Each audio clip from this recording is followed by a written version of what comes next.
Okay, let's see. We're live. Let's see if the audio works. All right, so today we're looking at this deal in St.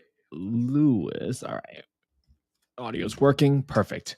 This area is just a little bit north of St. Louis. Now I'm staying out of this area in the middle primarily. So I'm going up past Ferguson, kind of essentially past the 270 highway, essentially.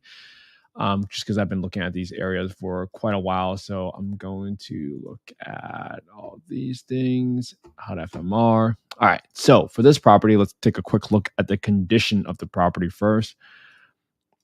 Floors are there. You could probably repaint the kitchen, put in some new stuff, but for the most part, it's not bad at all. Got floors, maybe some paint. Oh, you could probably convert the garage too if you really want. There's some finished basement down there.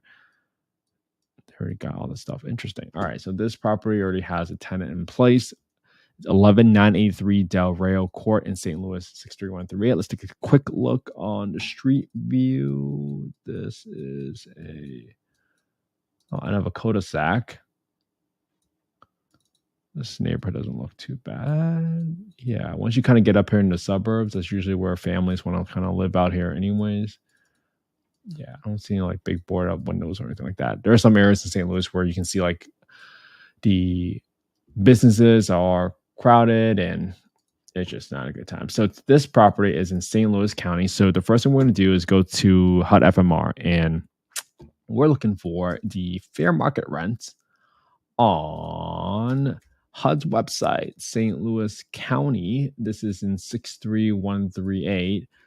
Now, even though it says St. Louis on the address, it's technically outside of St. Louis City, so hence why we're here. St. Louis County, the FMR is 63138. So this is the rent now I'm going to use for this property. 1650, I'm going to do about 90% of that. And then the next thing I want to do is get the market rents on our affordablehousing.com website. When you go to affordablehousing.com, you can go to the owner section and go to the market rent estimator. And that's where you will be able to find what is the current market rent for this property. After I plug this in and put in 4 bedrooms, here on the right-hand side, you see that for 25 units within a 3.28 mile radius, their average rent is $1530. So because that is below the FMR of 1650, $1530 is probably what I'll use for my rental assumptions, because usually there is a rent reasonableness test, which means that the housing authority is going to want to make sure you are not charging a rent that is higher than the market rent simply because you are renting it out to a voucher holder. All right, let's look at the crime score for this property. Let's see if we can get that.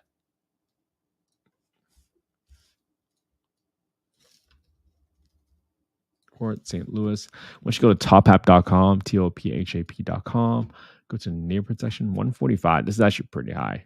I don't love this, but you are in the end of a street, so it's unlikely that people are kind of causing trouble at the end of a cul-de-sac.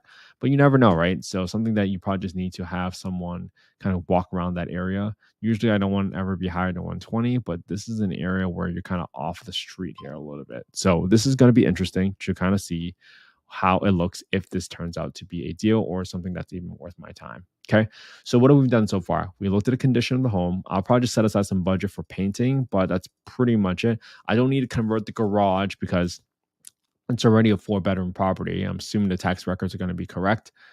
And I got the FMR, fair market rents, from the HUD website of $1650. And I got the market rent of $1530. So I'm going to note all that stuff down, and I'm going to start putting this in my Excel. And I'm going to start sharing my Excel with all you. For those of you that are watching on Instagram, you can definitely look at the full screen version on YouTube, on youtube.com/@Ken_HE. So let's kind of plug in these details, right? So this property was on the market for $130,000, 130,000. Okay. Now the property here, I'm just going to put in some money to paint the place. I'll put in some money for any roof repairs just in case there's some issues that I cannot see. I'm going to try to make sure I keep the landscaping clean while I am going through it. the property is $12.60, so I'm gonna set aside $3 a square foot to paint the place. I don't need to replace any flooring, so I have a general rehab of about $7,000ish, just leaving that aside. And what's my rent? My rent, if you remember correctly, from my HUD FMR is the 3-bedroom one is $1,420, and then the FMR for a 4-bedroom $1,650. So what I want to do is plug in 63138. This way I can have all of the numbers readily at hand so that my partners know how I underwrote the property. I'm going to delete the 3-bedroom. I'm going to add in the market data, which was 3.28 mile radius. I like to do this consistently because this helped my partners understand how did I underwrite the deals, what was the research that I found, because they were also very familiar with how I underwrite deals. So 1294, 1996. So I'm going to use just 1530 as my rent, 1530. And then I'm also going to underwrite one more scenario at 90% of 1650. What is that? Is that a higher rent? Nah, I'm just going to do 1530. So 1530 is going to be the rental rate assumption I'm going to use for this property. If I go back to the Redfin website and I am scrolling down to the monthly rent estimator section, I will likely be able to see what was the property tax estimates for this property. All right, let me stop sharing my camera because for some reason it's lagging. Probably because, let's see if I can do this again. Close out this. There we go. 172 for property taxes and 95 for homeowner insurance. 172 for property taxes and 95. So I'm going to equal this to 95 times 1.2. I usually take the insurance estimate right from, let me see if I can share the screen instead so people can actually see this a little bit better. People can see the screen better when I share the entire screen on Instagram. So this is what I'm looking at right now. At $95 for my monthly insurance payment, I'm going to multiply that by 1.2 simply because I would like to figure out what is the insurance premium for an investment property, right? That's very different than a primary insurance policy because you're not living in it. It's an investment property, so usually it's a little bit higher. Again, for those folks that are watching right now, if you like a copy of the spreadsheet, just email me, DM me on Instagram at investwithkenthe, Kenthe. I can send you the spreadsheet. I've been very fortunate to have given a spreadsheet by somebody else, and I was able to modify it to fit my own personal way of underwriting deals for affordable housing. So right here and there, I am just plugging in numbers for my loan. So here's what I've done. I did a cash to seller or down payment of 25%. So that's $130,000 times 0.25. My loan balance right now, assuming I am on the market doing a conventional deal, this is using the remaining balance, which is $97.5K, assuming my interest rate is 8.5%. And this is going to start on, I'm just going to do a more recent date just to kind of keep that consistent. And what is my current return right now, assuming a 2.5% interest rate and my renovations reserve of $7,000. So just in case there's something in here that I cannot tell or cannot see what's wrong with it. Here are my expenses, property tax and insurance that we talked about earlier.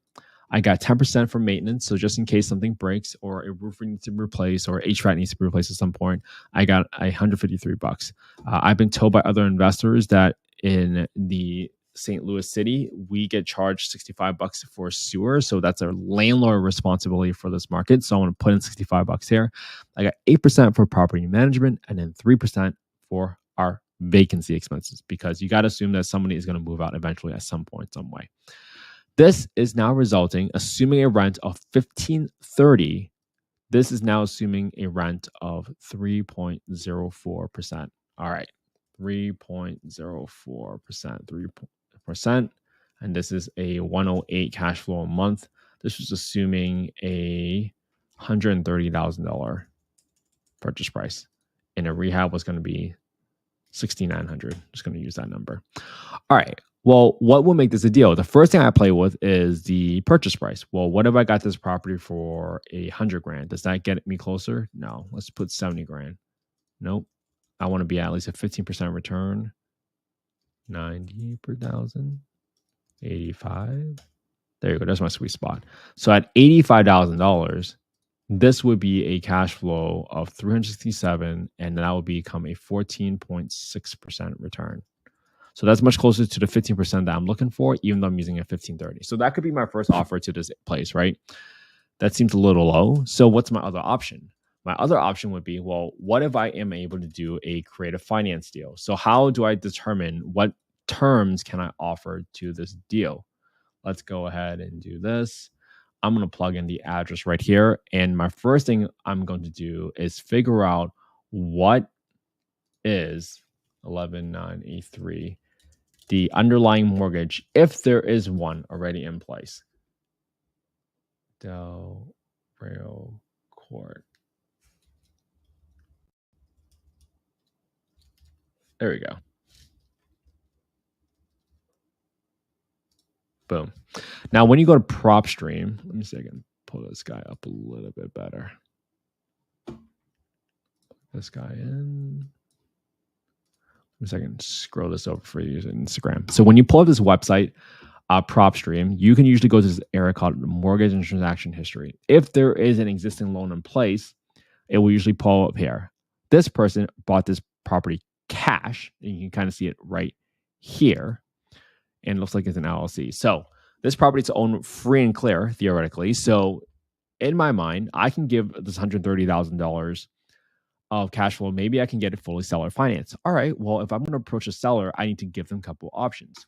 What are the terms that I can put in place that allows me to get my cash and cash return? So what if I only gave, let's go back to the giving the seller the price that they want, which is $130,000. What if I only gave a 10% cash and down payment? So let me put that in there. And now it still doesn't work because it's 2.17%. So let's change this to 2.5%. Oh, great. 3.5. Awesome. This will work. So here's one way I can make this work to meet my cash and cash return of 17%. If I gave the seller a 10% down payment and they finance the rest of it at 3.5% interest rate, I can now still assume that my rental rate is still $1,530. I'm going to do 3 scenarios for our view. This property will cash flow $330, and my cash and cash return will be 17.2. Why is that a deal? Because I just got a 17% cash and cash return simply by negotiating the seller finance deal. And in this scenario, my rehab is still the same at $6,900, but the only difference between a conventional deal is that instead this previously was 25% down, and now this is now a 10% down with a 3.5% interest rate. Cool. All right. Well, what if the seller wants more money in his pocket? What if I'm able to give them a 20% down payment? All right. Well, now if they want a higher down payment, I might argue that I need better terms. So what if I gave them 1.5? Yeah, there we go. That still meets it.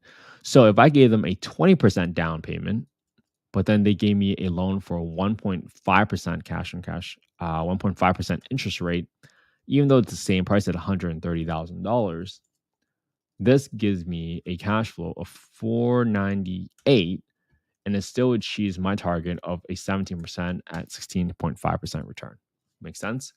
Well, what if the seller wants even more cash? Well, what if I do it 25%, but now I only give principal only payments?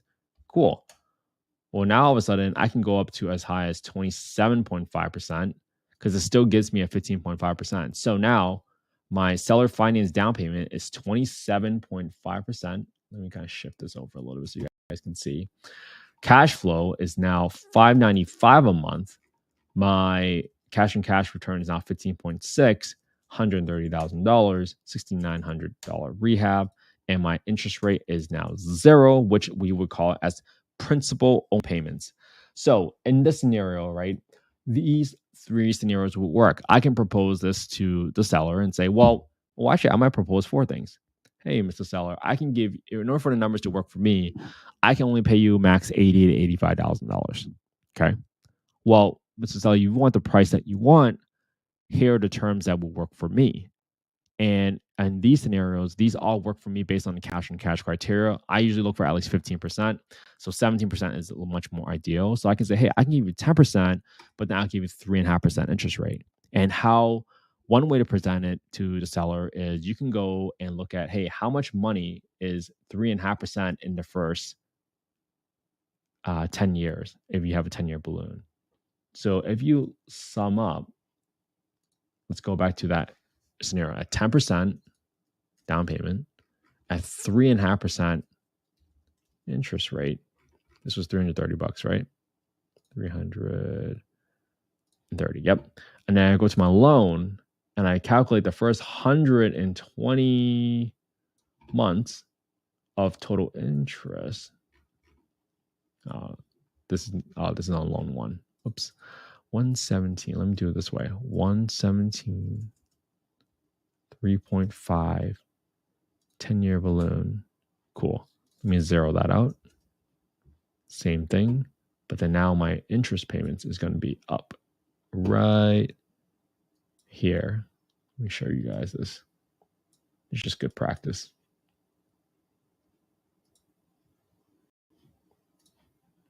Boom. Here's my interest payments. This is month 120. At month 120, my total interest payments to date is going to be $36,000. So you can show the seller like, hey, in 10 years, you will also make $36,000 of interest, even though it sounds like it's a low interest rate at 3.5%. But because I only gave it 10% down, the real seller will walk away from 130, right, plus $36,000 at the end of year 10. So in reality, they're really getting $166,000 for this property. If you guys ever want to look at how I presented the options, you guys can always look at my other live I did for my property in Fairfield, and you guys can see how I laid out the options there. At that point, I didn't even present how much interest there is. The seller kind of figured it out on himself. But this is one way that you can present the deal so that you can help the seller understand how much more favorable are they getting on the price that they're looking for, because this property is likely going to sit there for a little bit longer. So that's what I would do. I would probably go through with these 4 options and say, hey, I can give you 85 conventional, 130. If you want me to give you more down, I can give you 20%, but a 1.5% interest rate. Or I can give you 27.5% down, but I can only make principal only payments. Hope this makes sense for everybody. This is how we go through all the different scenarios on how to come up with a creative finance offer, specifically assuming the rent is $1,530 for a Section 8 rental in the St. Louis area. Thanks, everyone. I really appreciate the time. I really appreciate all of you caring about affordable housing. I have nothing to sell you guys. I hope you guys simply copy what I'm doing and create your own YouTube channels, because I think this is truly how we solve the affordable housing problem. I think if you guys are all able to create your own YouTube channels, analyze the same property this way, I believe that you guys can create your own YouTube channels and solicit, not solicit, this is not a solicitation for any investments at all, but this will prove to yourself that you know what you're doing. If you just spend the next 100 days analyzing deals with me, because I've been doing it for the past 75 days now, going live, you can create content without even putting your face on it if you're a little bit shy. I think this is important because the number one reason why people say they can't get into real estate is because they don't have the money. Well, if you ever want to partner with somebody, they'll ask you, hey, how do you know this is a deal? And for all of you right now that are observing this, you can point them to your YouTube channel and say, hey, I know this is a deal because for the past 100 days, I've been looking at the deal every single day. And these were all not deals until I came to this. Or an example that we just showed before, in every single deal, there are terms, there are numbers that makes it a deal. You can be the person that determines that and share that with people. Hey, Terry, thank you for that comment. I appreciate it. I have nothing to sell you guys, so just copy what I'm doing. and put it on your own YouTube channel. Sometimes it's really hard to figure out what's the next step. Well, I am taking the next step for you for the next 25 more days, and I'll see what the feedback is. Maybe I'll keep it going after that. But now I've created a habit of not only underwriting a deal every single day, but also underwriting a deal live every single day. So that probably gives you guys the highest leverage in terms of how you're able to present yourself. How do you talk through an analysis and making sure that you have a structured framework so that you do essentially the same thing every single time. Today, what do? We always go through the property, look at the condition, we do a street view, we check the crime score, we get the fair market rents from the HUD website, then we do the market rent from the affordablehousing.com page, and then we'll pull the Excel file. From the Excel file, we plug in our rental assumptions, and then we get all the expenses in there: property taxes, insurance, property management, maintenance, sewer in the city of St. Louis, as an example for that market specifically, vacancy. And then we also put out what deal or what purchase price does it work from a conventional perspective. Then we figure out, hey, from a creative deal, what does it work? What terms work to meet the cash and cash return criteria for yourself? And when you follow this process every single day, it becomes automatic. See how I just rattled everything off the top of my head? This has come from doing this live for about 75 days and playing around with it, because I might not know the best way to explain how to underwrite a deal. But once you do it for 75 times, you eventually figure out what is the best way. The hack for all of you, the cheat code for all of you, is that you just get to copy what I've been doing and make it better. I would love to see you guys do a better job underwriting deals, because that's truly how we do this together. And this is how we truly create the largest affordable housing investor community in the United States. So thank you so much for the time, everybody. Thank you so much for caring about affordable housing.